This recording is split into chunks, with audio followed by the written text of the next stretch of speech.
We're going to jump into week 2 of peace, and I'm really excited. This week we're going to talk about grief.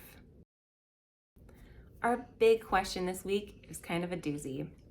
Why do you think that God lets bad things happen? We all have that moment in our lives where we question, where is God in suffering?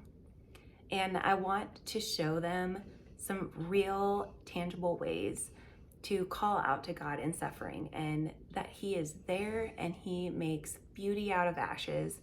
We're going to talk about lament and practice some ways together to grieve, to express our sorrow to God. In your activity guide this week, we're going to talk about perspective and how things might not be how they seem. Give your students a chance to get out a piece of paper and scissors. Instruct them to cut that paper so they can fit their head and one arm through the paper, and give them a minute to try that out. Some might know the trick, but probably not. When they're done, probably failing and ripping paper, give them the sheet that has lines drawn on it.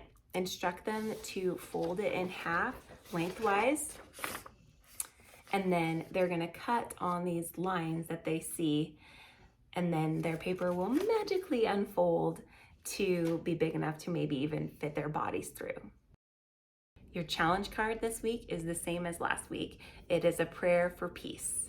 Encourage your students to put that in a place to remind them to pray when they need the kind of peace that comes from the Holy Spirit.